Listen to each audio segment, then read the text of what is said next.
Pawada, Lao Ponga, Labour Masi, Mediana, Mediagi, Parumpang Sina, Loina, and Nabi Hermanatani. Important word, Ziplay Diva, state issue chaos in the sea, Numit Chupama, Nasisi, Kanabuketumba, Kudung Sabama, I couldn't the whole world Kudung Sabado, Opposition members in Lohan Kide, Young Alosona, Tawzari.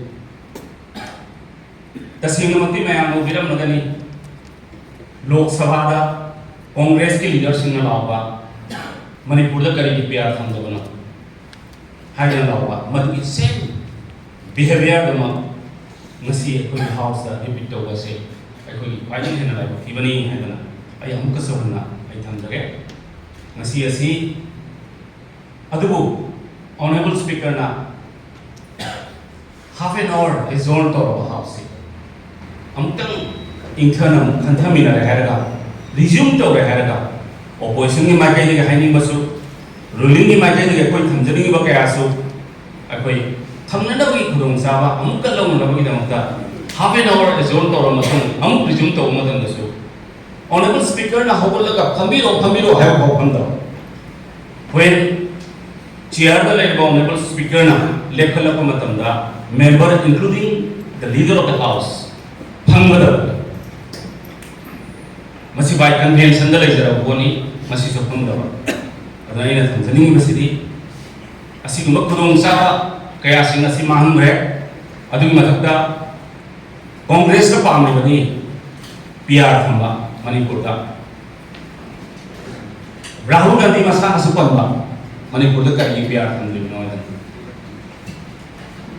Adhiranjan Saudhury, Lok Sabha ki leader, Congress ki, adu manusu thangiba do Manipur sida aikoi leiba constitution ki obligation punamak sing asi skip to thoba haraga house dissolve taraga PR na nabagi adu gumba yamna aikoi laibak thiba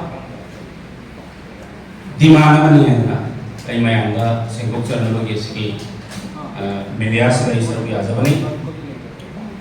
Ado mo naman honorable signature na on the floor of the house na si Manipur yung already ba ibang kaya adoga commission of inquiry settlement na ba issue kaya sa si house da under rule number 31 the ako'y kanaw yan. Kasi mayam singa si ako'y nainagadaw ko si nainahangin maramad na Manipur dala ibig ba pasasing na ako'y unang kami nagadaw ko kayo